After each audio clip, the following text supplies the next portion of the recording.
You are the heir to a throne that smells of gold and blood. Every crown gleams with promises, yet hides chains you cannot see. They call you king, yet your own family plots your downfall. You are Ferdinand VII, a monarch trapped by your body, your mind, and a kingdom that fears your very existence. Every smile is forced, every decision echoes with death and betrayal. History remembers kings as conquerors, as heroes. But what if the most terrifying battles are fought behind closed doors, in the silence of your own palace, and in the shadows of your own body? But what most people don't know, Ferdinand VII was rumoured to have endured horrifying deformities and secret obsessions that even his closest courtiers feared. Behind every royal decree, there was a man haunted by his own body, a king trapped in chains of his own making. Imagine the throne you've dreamed of turning into a prison of flesh and fear. If you think you know kings, think again. Hit subscribe now and join me as we uncover the shocking truths history tried to hide. Watch closely, comment your thoughts below, because Ferdinand's story will make you question everything you thought you knew about power, pain, and the price of a crown. The morning air in the royal palace of Aranjuez was always heavy with expectation. You can hear it in the distant clatter of carriage wheels, the rustle of silk gowns, the quiet whispers of courtiers planning futures you cannot yet grasp. And there, in the dim light of a candlelit chamber, a newborn lay swaddled, oblivious to the weight that would define him. This was Ferdinand, heir to the Spanish throne, a boy whose life would be bound by gilded chains and whispers of prophecy. Even in infancy, the shadows of politics pressed close. The Bourbon dynasty looked at Ferdinand not as a child, but as a symbol, a vessel of legitimacy for a kingdom teetering between old power and looming revolution. Every cry, every movement was scrutinized. His parents, Charles IV and Maria Luisa, oscillated between affection and anxiety, aware that their son was more than flesh and bone. He was a pawn in a game centuries in the making. The palace itself was both a sanctuary and a prison. Grand halls echoed with laughter and ceremony. Yet behind tapestries and carved doors, secrets festered. Courtiers whispered of alliances and betrayals, of the shifting loyalties that could make or break a king before he even understood what the crown truly meant. And Ferdinand, with wide eyes and delicate hands, absorbed it all, learning the unspoken language of fear and duty before he could even speak. Even as a child, he sensed the fragility of his own existence. There were whispers about his health, murmurs about deformities, fears that the bloodline might be cursed. Yet no one dared confront these truths openly. In the royal court, appearance was everything, and to admit weakness was to invite disaster. Ferdinand grew up knowing the eyes of a nation rested on him, judging, calculating, expecting him to embody perfection, while wrestling with a body and mind that would never be entirely his own. In the quiet of the nursery, he stared at the shadows cast by candlelight, imagining worlds beyond the palace walls, worlds where a boy could play without consequence, where laughter was free and fear did not cling to every breath. But those worlds were forbidden. The throne demanded obedience, and obedience demanded sacrifice. Here, at birth, the tragedy of Ferdinand's life began. A crown meant to symbolize glory, instead becoming the first chain in a life of silent torment. By the time Ferdinand was old enough to sit through lessons, the palace corridors had already taught him more than any tutor could. Every glance, every curt nod, carried lessons in power, obedience, and deception. Tutors arrived daily, armed with books, charts, and an endless list of expectations. They drilled him in history, religion, languages, and etiquette. But beneath the surface of education, an invisible curriculum shaped his soul. How to be watched, how to endure scrutiny, how to survive a world that demanded perfection. The tutors themselves were as much jailers as educators. Some were harsh, insisting that a king could never show weakness, Others whispered that his body's frailty was a flaw to hide. Lessons that should have been playful became examinations of spirit. Mistakes were punished not only by reprimand but by the silent judgment of the court. Ferdinand learned to mask fear with composure and curiosity with obedience. Every book opened, every lesson recited, was another link in the chain binding him to a role he had not chosen. Outside the study rooms, ceremonial life began to seep in. Court events were constant. Grand feasts, religious ceremonies, formal audiences. As Ferdinand walked among nobles and advisers, he felt the crushing duality of fascination and terror. The throne he would inherit seemed both magnificent and cursed, a gilded stage where every gesture, smile, and misstep would be recorded and remembered. By now the boy's mind had begun to understand the gravity of lineage, the heavy expectations, and the unyielding surveillance that would define his every waking hour. And yet beneath all the rules and rituals Ferdinand retained fragments of innocence. When he could, he escaped to the gardens or the quiet corners of the palace, where the world seemed larger and freer than the stifling rooms of education. But those moments were fleeting. Reality always returned. A whisper of illness, a stern glance from a tutor, the invisible weight of a crown pressing down on his small shoulders. Education in the palace was never about learning. It was about shaping, controlling, and conditioning a future king. Even in his early years, Ferdinand could not ignore the subtle signs that something in his body resisted the perfection expected of a king. His health was fragile, his limbs sometimes weak, his posture affected by deformities that the court tried to conceal. Whispered warnings and hushed conversations followed him like shadows, a caution that the heir to Spain might not fully fit the image of a monarch. Every cough, every stumble was noticed, measured, and judged. Society's pressures added another layer. The courtiers, always alert to scandal or opportunity, spoke in cryptic codes and veiled threats. A king's value was not in his heart but in appearances, in conformity to rigid traditions. Ferdinand felt the invisible judgment of a nation that already expected him to be a perfect symbol, even as his own body betrayed him. The young boy began to internalize these warnings, developing an early obsession with control, discipline, and the need to conceal vulnerability. Despite the palace's grandeur, isolation grew in Ferdinand's heart. The gardens, the tutors, the ceremonial halls, they were beautiful prisons. Every corner reminded him of the world he was born to rule, yet could never truly escape. Shadows of fear, deformity, and expectation intertwined with fleeting moments of childhood wonder, creating a fragile psyche poised between innocence and relentless duty. The tragedy of Ferdinand VII's life was already in motion, a boy destined for power, yet imprisoned by the very crown meant to define him. The year was 1808, and Spain trembled under the distant rumble of war. Napoleon's armies marched with unstoppable precision, and the streets of Madrid filled with fear and uncertainty.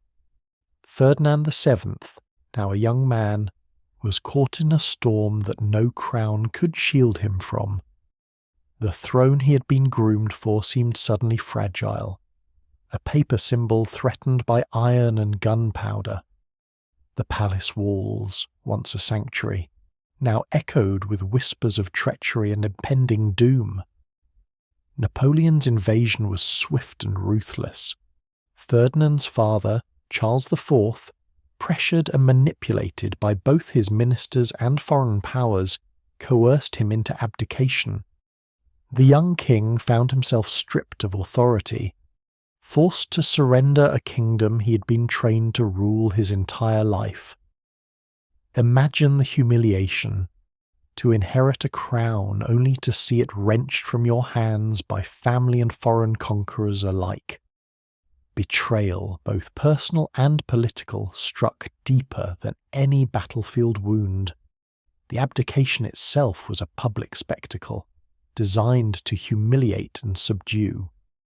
Ferdinand was made to sign papers that relinquished power as courtiers and diplomats watched intently.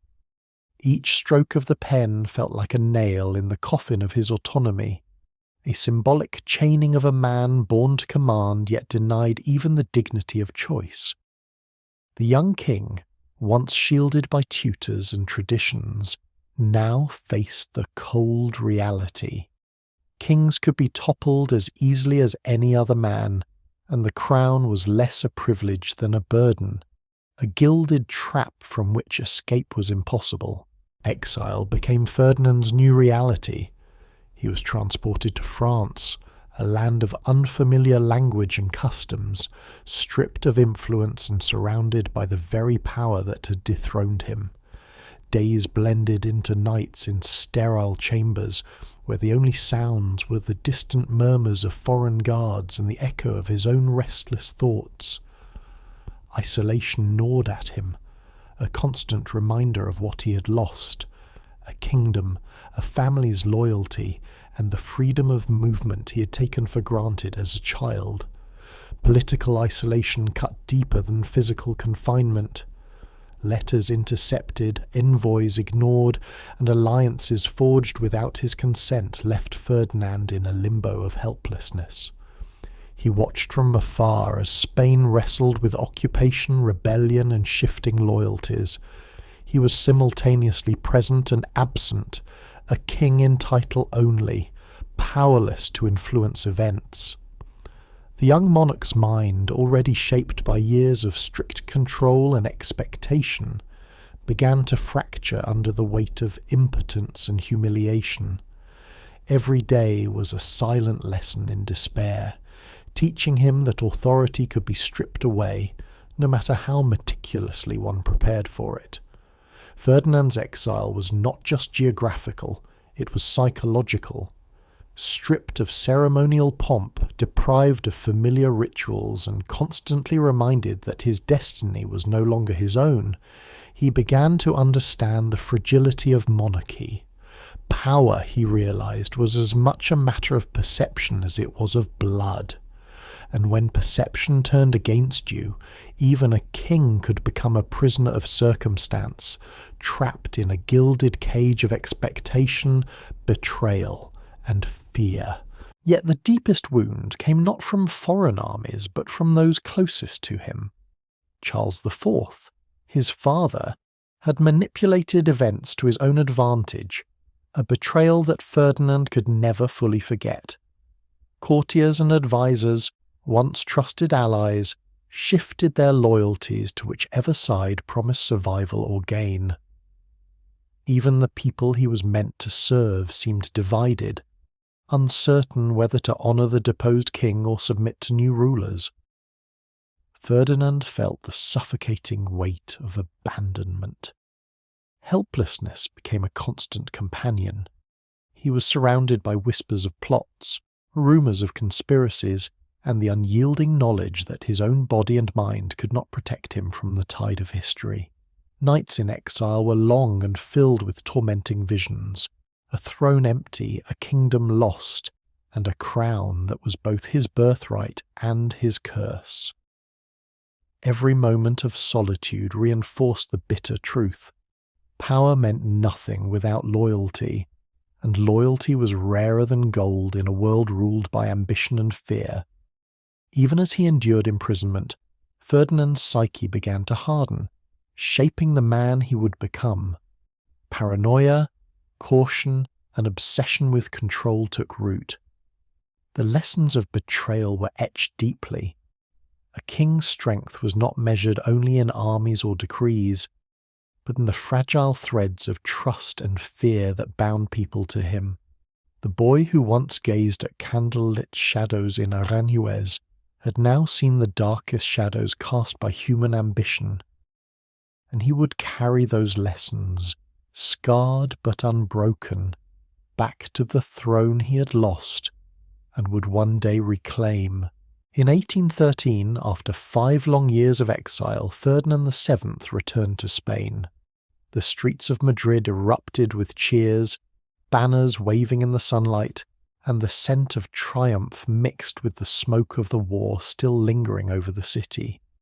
The people hailed him as a saviour, the rightful king restored to his throne. Yet, behind the applause and the smiles of his subjects, a storm brewed in Ferdinand's mind. The young man who'd once been powerless now carried the weight of vengeance and a desperate need to reclaim what had been stolen. The palace welcomed him with grandeur and ceremony, yet every hallway echoed with silent suspicion. Courtiers who had pledged loyalty during his absence now scrutinized his every step. Allies and enemies had blurred lines. Those who had survived the Napoleonic upheaval were skilled at masking intentions.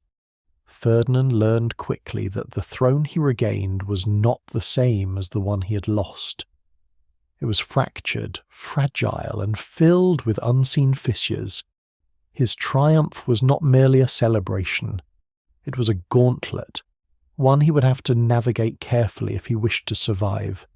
Every public appearance became a performance. Smiles were measured, gestures calculated, and words chosen with precision. Yet beneath the surface, fear and anger simmered. The years of betrayal had etched deep scars, and Ferdinand's psyche had been reshaped by exile and humiliation. The boy who once walked Aranjuez with wide eyes now moved with the careful vigilance of a man who understood that power demanded both display and domination. Every cheer, every bow was a reminder of his survival and the precariousness of the crown he now held once more. Reasserting control became Ferdinand's obsession.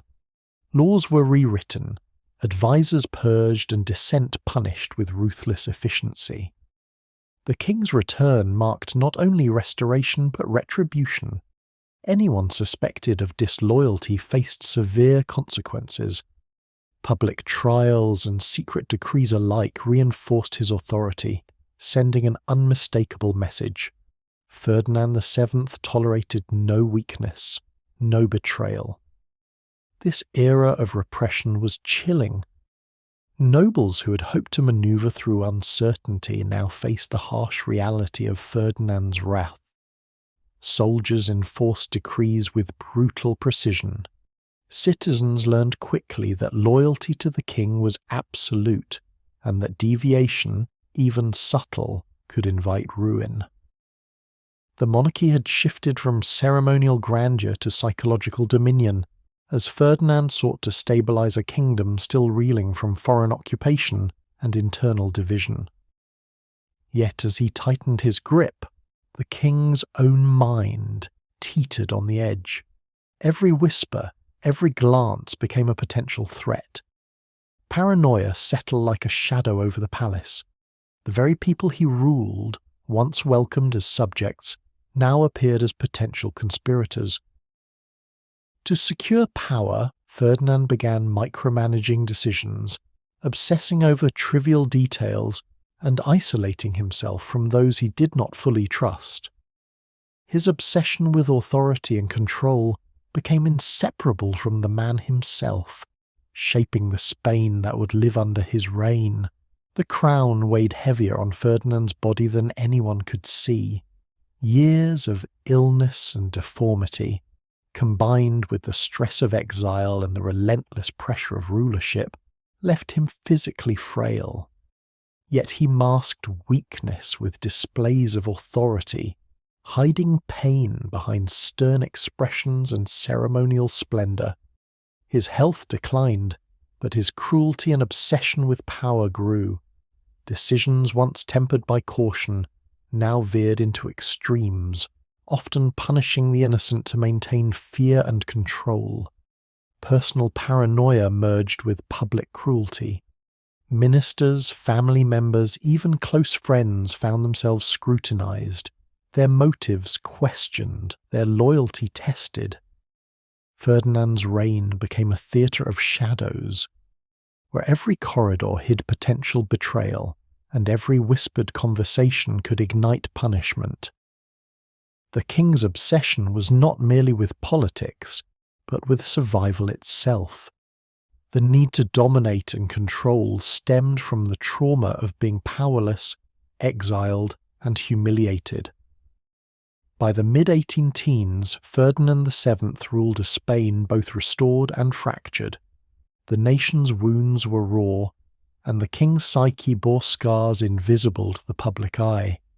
History would remember his return as a triumph, but the private reality was far darker. The man who once dreamed of freedom in the palace gardens now lived in constant vigilance, a prisoner of his own crown, a sovereign defined as much by cruelty and fear as by authority and lineage. His life became a chilling testament to the way power, when fused with trauma, can consume the very soul it is meant to elevate. Ferdinand VII's public persona was a mask carefully crafted to hide the relentless decay of his body. Years of illness, deformities, and the hidden toll of stress had left their mark. A hunched posture, fragile limbs, and a face lined with more than age alone. Mirrors in the palace, once instruments of vanity and ceremonial display, now reflected his vulnerabilities, reminding him daily of the fragility behind the gilded crown. Every ceremonial appearance demanded perfection, yet every step betrayed the pain and weakness he tried to conceal. Courtiers and visitors noticed, of course, yet many were too intimidated to speak. Rumours swirled quietly. A king plagued by disease, a sovereign who feared exposure, a man whose body could no longer match the authority of his words. Ferdinand's deformities, once minor whispers in childhood, had become instruments of both private torment and public intrigue. The palace, in all its grandeur, became a hall of mirrors where he saw not only his image but the reflection of his failures, limitations, and the inescapable reality of mortality. Despite the physical challenges, Ferdinand forced himself into public life. He presided over councils, ceremonies, and judicial proceedings, each act a calculated performance masking the weakness beneath. The strain was immense, every movement measured, every gesture deliberate. The chains of duty were heavier than ever, binding him not only to a throne but to the illusion of invulnerability. In the solitude of his private chambers, he could allow himself a fleeting acknowledgement of suffering, yet the world outside demanded a king who could inspire awe, obedience, and fear. Psychologically, Ferdinand's years of trauma had left deep fissures. The betrayal of family, the humiliation of exile, and the constant pressure to maintain control over both people and appearances fostered paranoia and obsession. Every whisper in the palace could signify treason, every advisor a potential enemy. Shadows seemed to move where none existed. Courtiers' smiles were dissected for hidden meaning. His mind became a labyrinth of suspicion, with corridors lined with imagined plots and imagined betrayals. Obsession consumed him. He scrutinized every decree, every action of his ministers, sometimes spending hours rewriting orders to ensure absolute compliance. Even private moments were tainted by fear.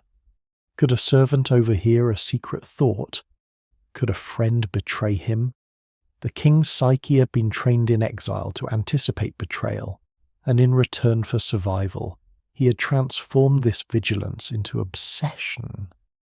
Mirrors in his chambers reflected not only his physical form but the distorted image of a man imprisoned by his own fears. Chains were not only in ceremonial rituals but etched into his consciousness, invisible but unbreakable. Isolation became both a refuge and a torment. Ferdinand withdrew from social interaction beyond what protocol demanded, finding solace only in the quiet corners of the palace, where shadows and silence could not judge him. Yet even in isolation, fear lingered. Fear of illness, of political enemies, of the weaknesses his body betrayed. Secret indulgences, rare moments where the king allowed himself fleeting desires or private comforts, were swallowed quickly by guilt and paranoia. The combination of physical affliction and mental obsession transformed Ferdinand's private life into a world of subtle horrors. The throne that once promised glory now confined him. The chains were not made of iron, but of expectation, fear, and the relentless demands of monarchy. Each day was a delicate balancing act between maintaining authority and succumbing to the limitations of his own body and mind. Mirrors, shadows, and the echoing halls of the palace became symbols of his torment, reminding him that even kings are prisoners, sometimes of circumstance, sometimes of themselves. By the end of this chapter of life, it was clear Ferdinand VII's reign was defined as much by the fragility of his body and the obsessions of his mind as by the absolute power he wielded. His legacy was entwined with suffering, secrecy, and the haunting knowledge that no crown, however gilded, could shield a man from the chains of his own flesh and fears. As the 1820s and 1830s unfolded, Ferdinand VII's body and mind were worn by decades of trauma, betrayal, and unrelenting rule. Illness compounded his lifelong deformities, leaving him frail and often confined to bed. Yet the crown remained firmly upon his head, a symbol of unbroken authority to the world, even as the man beneath it weakened with each passing day. The palace corridors whispered with tension. Advisers debated succession, factions jockeyed for influence, and Spain braced for the uncertainty that would follow the inevitable end of his reign. Death approached not as a sudden calamity, but as a slow, relentless visitor. Ferdinand, aware of his mortality, became increasingly obsessed with controlling the legacy he would leave behind. Succession crises loomed large, with his lack of a clear male heir igniting political instability. Every decree, every arrangement of lineage was meticulously orchestrated, reflecting a king who had learned too well that power was ephemeral and trust almost non-existent. The man who had once dreamed of a life of freedom in Aranjuez now grappled with the unyielding demands of history, aware that even death would not free him from scrutiny or consequence. Despite declining health, Ferdinand maintained appearances, presiding over audiences and ceremonies with the same rigid vigilance that had marked his return to power decades earlier. The public saw only the king, stern and commanding, while the private reality, physical frailty, obsessive fear, and lingering paranoia remained invisible. The crown had been both a blessing and a curse, granting authority while chaining him to a life of constant vigilance and private torment. History remembers Ferdinand VII as a controversial monarch, restored king, conservative ruler, oppressor of liberal reforms. Yet these narratives rarely capture the private suffering that shaped his decisions. Behind every decree and act of repression lay a man scarred by exile, betrayal, and lifelong frailty. His obsessions with power were not born of vanity alone, but of trauma, a psyche forged in captivity, humiliation, and relentless expectation. Courtiers and chroniclers recorded acts of cruelty and vindictiveness, often interpreting them as inherent character flaws. Yet in truth, these were manifestations of survival, paranoia born of exile, fear stemming from betrayal, and obsession with control to mask weakness. The king's deformities, illnesses, and psychological scars were silent forces influencing every action, shaping Spain's history in ways that the public could neither see nor understand. Ferdinand's reign was therefore as much a story of human vulnerability as it was of political triumphs or failures.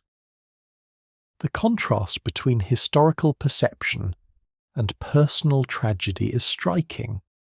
While textbooks and chronicles emphasize authority, lineage, and governance, they seldom convey the isolation, suffering, and constant vigilance that define the man behind the crown. To truly understand Ferdinand VII, one must look beyond events and laws, into the shadows of chambers, the whispers of advisers, and the reflections of a king haunted by the weight of his own body and mind. In the quiet final days, Ferdinand VII became a symbol of the human cost of monarchy. Chains of expectation, fear, and obsession had bound him since birth. The crown had promised power, yet delivered isolation, paranoia, and suffering. As he breathed his last, Spain prepared for the succession struggles that would follow, unaware of the inner battles that had defined the last decades of his life. The gilded halls echoed not only with ceremonial pomp, but with the silent testimony of a man trapped by history, physiology, and ambition. Reflection reveals the tragic irony. The king who commanded armies and dictated laws was ultimately as powerless as any subject before the forces of illness, betrayal, and mortality. Power, Ferdinand learned, is an illusion when weighed against the human mind and body. The throne may elevate, but it can also imprison. Submission, control, obsession, and suffering intertwined to define a life that history remembers in broad strokes, yet only whispers of the torment beneath the surface. Ferdinand VII's legacy is a reminder that monarchy, grandeur, and authority are inseparable from human vulnerability.